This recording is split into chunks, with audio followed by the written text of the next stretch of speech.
Chapter 75 The Story of the Three Bears by Robert Southey. Once upon a time there were three bears who lived together in a house of their own in a wood. One of them was a little, small, wee bear, and one was a middle-sized bear, and the other was a great, huge bear. They had each a pot for their porridge, a little pot for the little, small, wee bear, and a middle-sized pot for the middle bear, and a great pot for the great, huge bear.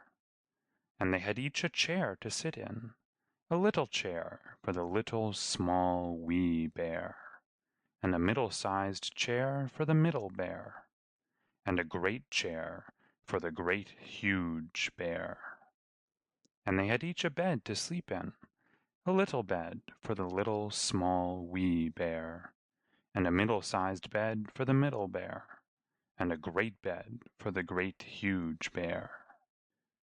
One day, after they had made the porridge for their breakfast, and poured it into their porridge pots, they walked out into the wood while the porridge was cooling, that they might not burn their mouths by beginning too soon to eat it. And while they were walking, a little old woman came to the house. She could not have been a good, honest old woman, for, first, she looked in at the window, and then she peeped in at the keyhole, and, seeing nobody in the house, she lifted the latch. The door was not fastened, because the bears were good bears, who did nobody any harm, and never suspected that anybody would harm them.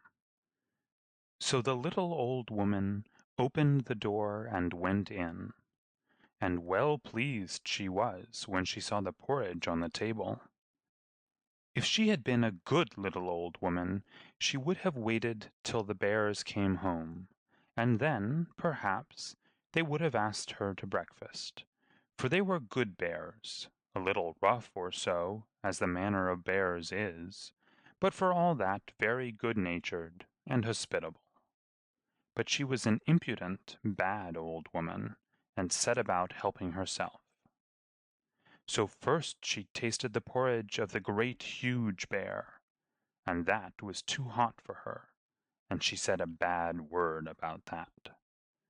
And then she tasted the porridge of the middle bear, and that was too cold for her, and she said a bad word about that too. And then she went to the porridge of the little, small, wee bear, and tasted that, and that was neither too hot nor too cold, but just right, and she liked it so well that she ate it all up. But the naughty old woman said a bad word about the little porridge pot, because it did not hold enough for her. Then the little old woman sat down in the chair of the great, huge bear, and that was too hard for her. And then she sat down in the chair of the middle bear, and that was too soft for her. And then she sat down in the chair of the little, small, wee bear, and that was neither too hard nor too soft, but just right. So she seated herself in it, and there she sat till the bottom of the chair came out, and down came she, plump upon the ground. And the naughty old woman said wicked words about that too. Then the little old woman went upstairs into the bedchamber in which the three bears slept. And first she lay down upon the bed of the great, huge bear, but that was too high at the head for her. And next she lay down upon the bed of the middle bear, and that was too high at the foot for her.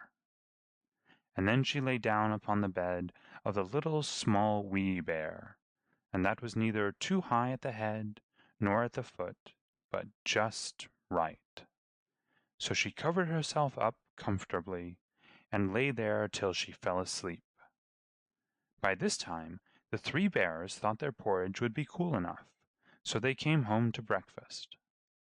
Now the little old woman had left the spoon of the great, huge bear standing in his porridge. "Somebody has been at my porridge," said the great huge bear, in his great gruff voice. And when the middle bear looked at his, he saw that the spoon was standing in it, too. They were wooden spoons. If they had been silver ones, the naughty old woman would have put them in her pocket. "Somebody has been at my porridge," said the middle bear, in his middle voice. Then the little small wee bear looked at his, and there was the spoon in the porridge pot, but the porridge was all gone. "Somebody has been at my porridge, and has eaten it all up," said the little small wee bear, in his little small wee voice. Upon this, the three bears, seeing that someone had entered their house and eaten up the little small wee bear's breakfast, began to look about them. Now the little old woman had not put the hard cushion straight when she rose from the chair of the great huge bear. "Somebody has been sitting in my chair," said the great huge bear, in his great rough, gruff voice. And the little old woman had squatted down the soft cushion of the middle bear. "Somebody has been sitting in my chair," said the middle bear, in his middle voice. And you know what the little old woman had done to the third chair. "Somebody has been sitting in my chair, and has sat the bottom out of it," said the little small wee bear, in his little small wee voice. Then the three bears thought it necessary that they should make further search, so they went upstairs into their bedchamber. Now the little old woman had pulled the pillow of the great huge bear out of its place. "Somebody has been lying in my bed," said the great huge bear, in his great rough, gruff voice. And the little old woman had pulled the bolster of the middle bear out of its place. "Somebody has been lying in my bed," said the middle bear, in his middle voice.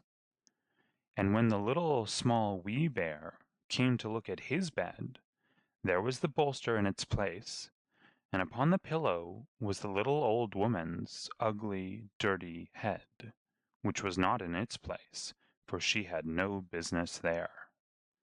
"Somebody has been lying in my bed, and here she is," said the little small wee bear, in his little small wee voice.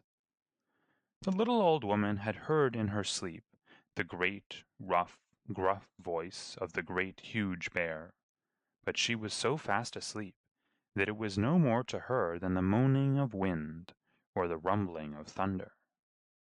And she had heard the middle voice of the middle bear, but it was only as if she had heard someone speaking in a dream.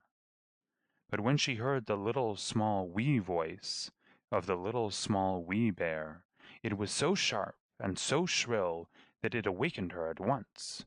Up she started, and when she saw the three bears on one side of the bed, she tumbled herself out at the other, and ran to the window. Now the window was open, because the bears, like good, tidy bears as they were, always opened their bedchamber window when they got up in the morning.